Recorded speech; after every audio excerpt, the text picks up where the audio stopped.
Assalamualaikum warahmatullahi wabarakatuh. Salam sejahtera buat kita semua. Salam, Om Swastiastu, Namo Buddhaya, salam kebajikan. Balik lagi di channel YouTube Afif Safif, pakar bola mengomentari sepak bola dengan kebahagiaan. Sebahagia kita menantikan siapa saja yang datang, pemain-pemain yang datang ke klub favorit kita masing-masing. Gimana peredaran atau drama rumor transfer kali ini seru, dan sebahagia kita menantikan ya kembali season-season dari liga favorit kita masing-masing, Liga Inggris, Liga Italia, Liga Spanyol, Liga Jerman, Liga Indonesia, Liga Arab ya. Tapi sebelumnya gue mau ngucapin dan mendoakan buat kalian semoga semua dalam keadaan sehat walafiat. Yang lagi sakit semoga diangkat penyakitnya, yang lagi belum kerja semoga diberikan pekerjaan, yang lagi kuliah atau sekolah dan ada pendaftaran baru nanti ya semoga diterima di sekolah-sekolah favorit kalian dan diterima kerja di tempat yang kalian inginkan. Oke, yang lagi di luar Indonesia juga semoga semua dalam keadaan sehat dan semakin sukses. Kali ini sekali lagi gue pengen minta maaf buat kalian baru bisa upload lagi video karena alhamdulillah ini gue lagi bener-bener sibuk. Bahkan kemarin ada 2 video yang sempat gue upload dalam selah-selah syuting, selah-selah break. Tapi ternyata ada hari-hari yang sampai gue gak bisa megang handphone atau bikin video. Jadi gue lagi ada film Banyak Anak Banyak Rejeki, nanti bisa ditonton di bioskop kesayangan kalian. Dan ada juga namanya Sumur Jiwo, dan ada lagi namanya itu Tiba-Tiba Setan. Jadi siap menghiasi dunia perfilman Indonesia. Oke, hari ini teman-teman nih ya, absen dulu deh karena banyak nih pembahasannya. Sekarang udah mulai gue catet-catetin aja. Kita akan bahas khususnya untuk Barcelona ya, tentang pemain, siapa aja pemain yang akan masuk, kenapa, dan siapa aja pemain yang akan keluar ya, dan kira-kira cocok gak nih dengan strategi Barcelonanya Hansi Flick.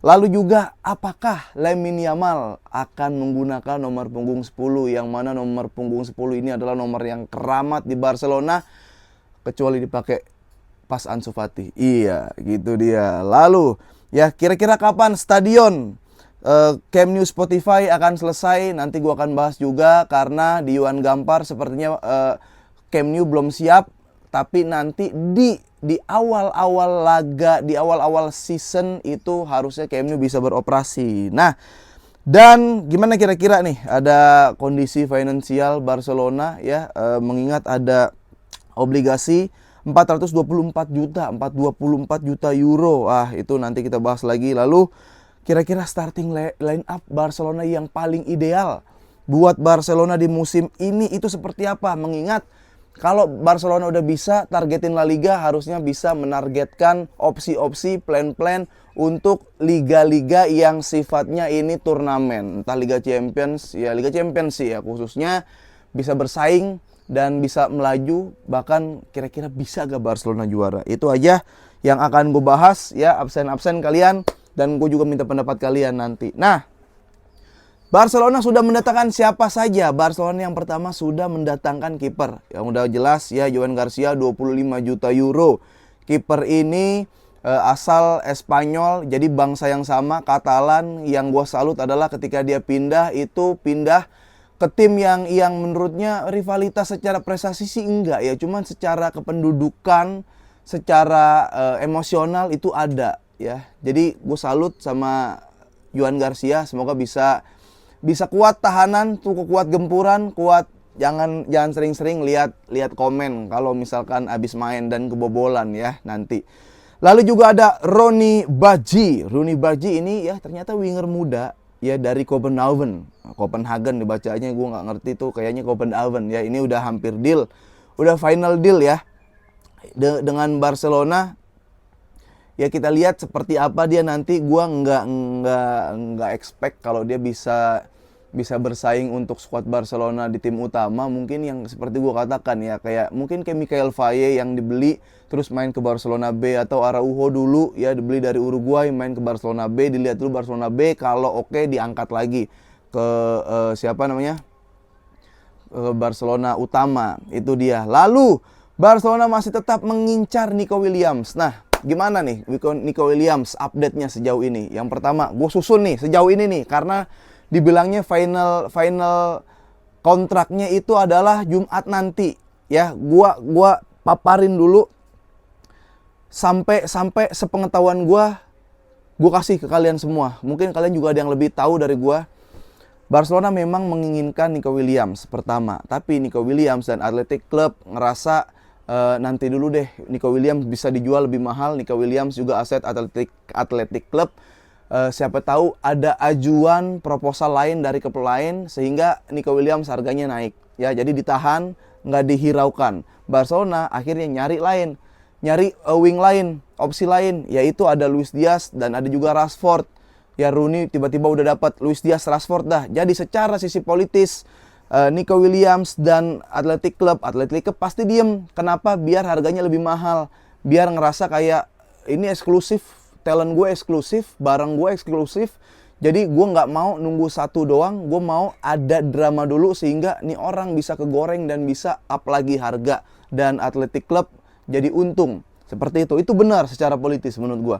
Barcelona juga bagus strateginya dengan tidak menganggap dulu untuk mengejar Nico Williams. Jadi didiemin dulu Nico Williams. Dia coba gesek-gesek si Luis Diaz, gesek-gesek Rashford, datengin Rooney tiba-tiba. Sehingga apa? Dari sisi Athletic Club itu kan khawatir kayak, anjir ini Barcelona beneran jadi beli gue gak ya? Ini Barcelona beneran mau Nico Williams gak ya? Nanti karena terlalu songong buat menjaga harga, yang ada Barcelona ninggalin nih rumor transfer. Akhirnya permainan pertama masuk nih barang. Munchen akhirnya bisa nego.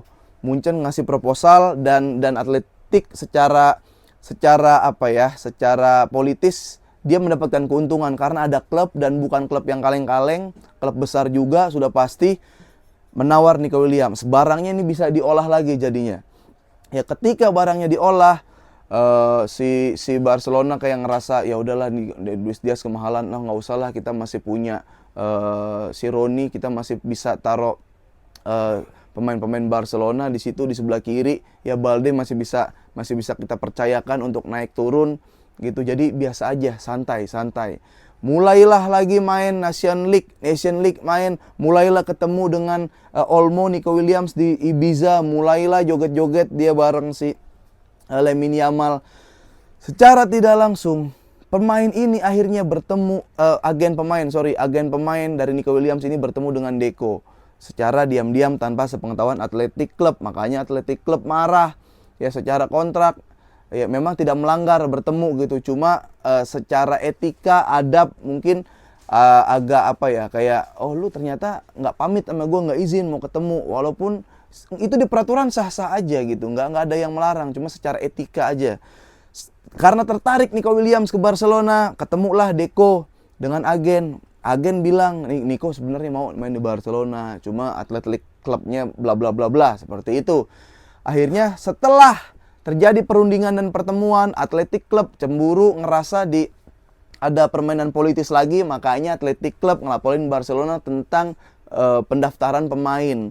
Pendaftaran pemain saat itu Barcelona masih bisa lanjut, padahal secara salary cap mungkin ada jebol-jebol dikit kayak gitu. Nah, setelah itu mulailah rusak nih hubungan Athletic Club dan Nico Williams. Ya mulai Nico Williams yang dikabarkan kan kalian tahu pasti mulai mengemas barang dari mes, mulai mengemas barang-barang dari tempat tinggalnya di Athletic Club.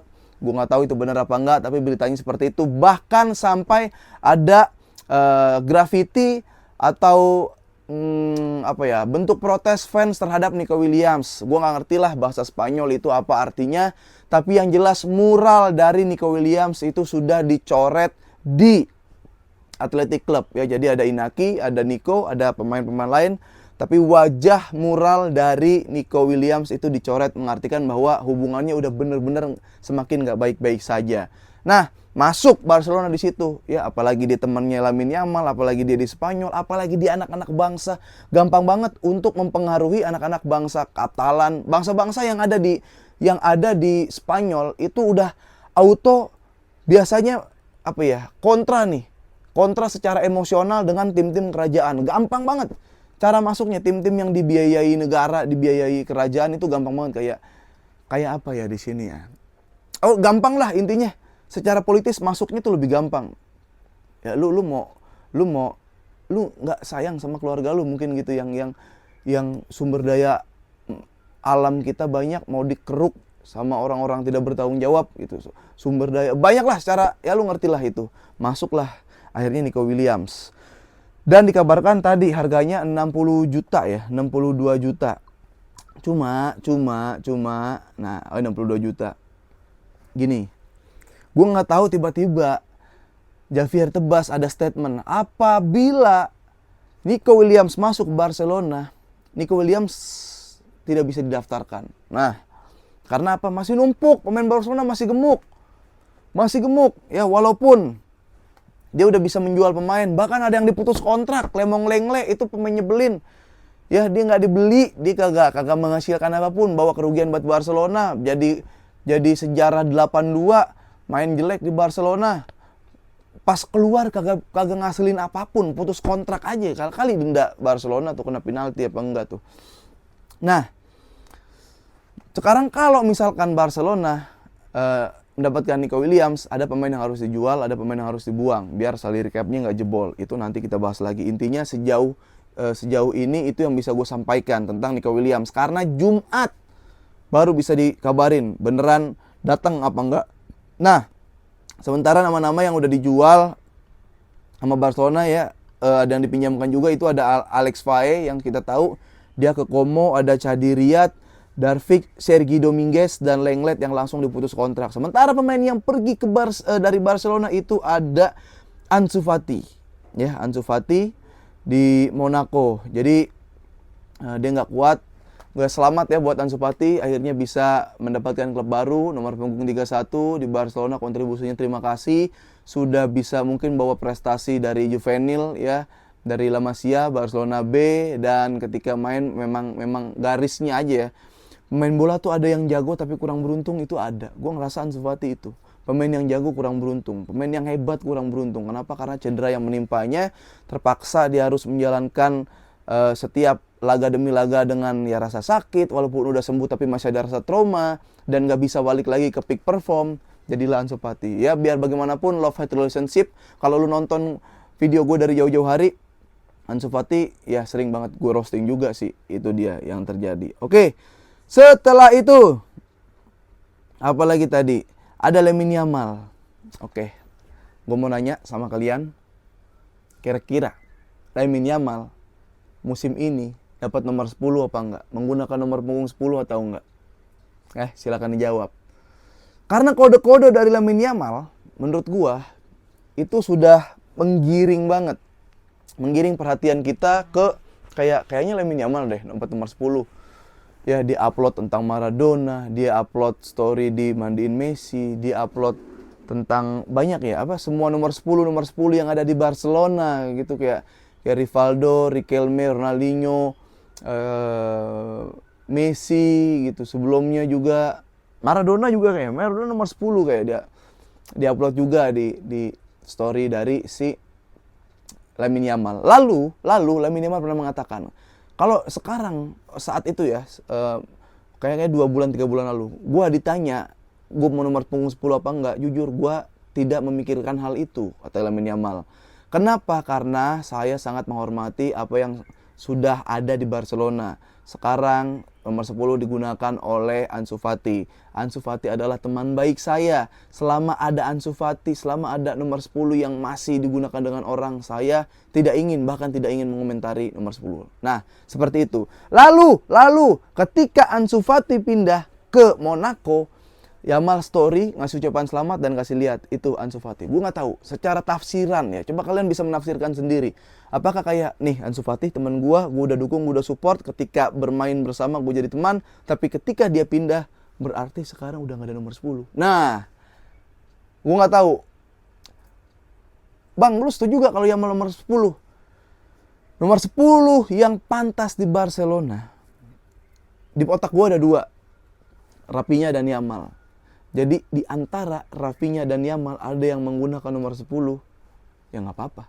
Kalau Rafinha pengen nomor 10, gue rasa Yamal tuh masih bisa nomor 10 di Rafinha nih 27, 28 umurnya. Yamal masih bisa pakai nomor 10 di 5 tahun lagi. Yamal masih bisa pakai nomor 10 di 4 tahun lagi. Gitu. Jadi kalau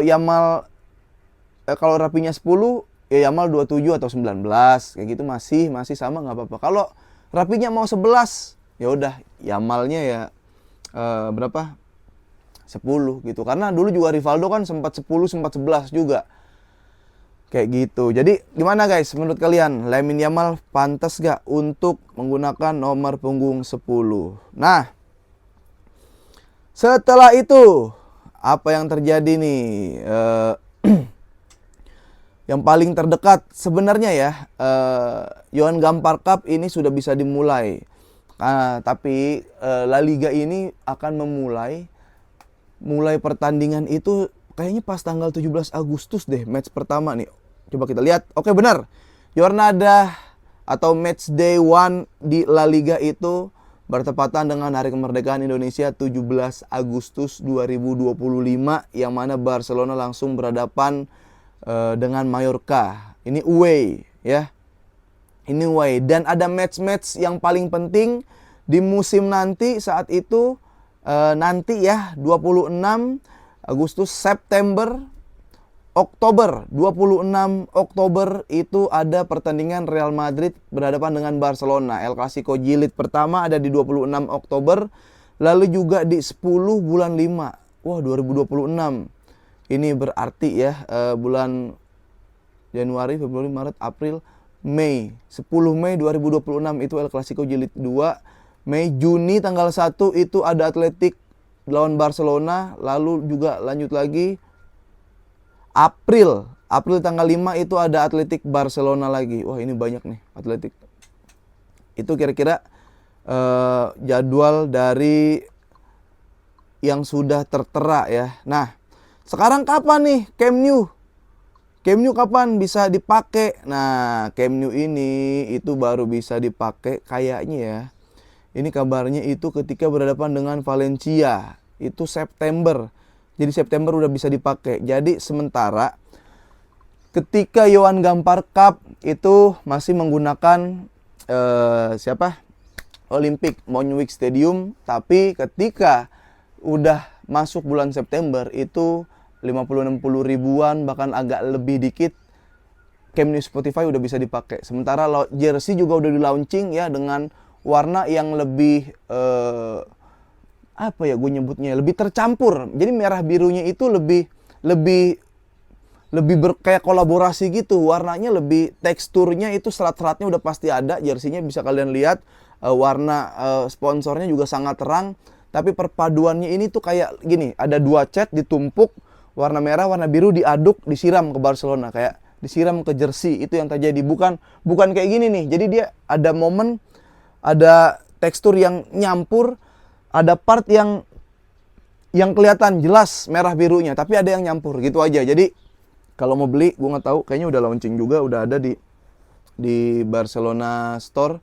Cuma bisa dibeli ke Indonesia, gue juga nggak tahu bisa apa enggak. Oke, gitu aja yang bisa gue sampaikan. Nico Williams kita tunggu. Ansu Fati selamat mendapatkan klub baru ya. Kalau Nico Williams nggak ada, Luis Diaz sudah mengatakan bahwa Liverpool tetap menginginkan Luis Diaz, jadi nggak dijual. Nggak apa-apa, Rashford lo datang bagus, kalau nggak apa-apa ya. Barcelona beli back apa nggak bang? Nggak usah, gue bilang sekali lagi, mainnya kalau masih ya defensive line, offside trap, nggak usah. Mau sejago apapun, sekencang apapun, main kayak gitu kebobolan pasti. Oke, gitu aja. Habib Safi pamit. Jangan lupa nonton Dance TV di YouTube Dance TV dan di aplikasi Dance TV, dan juga nonton bioskop nanti tadi Sumur Jiwo, Tiba-tiba Setan, dan banyak anak banyak rezeki. Oke, terima kasih. Vamos, sehat-sehat selalu.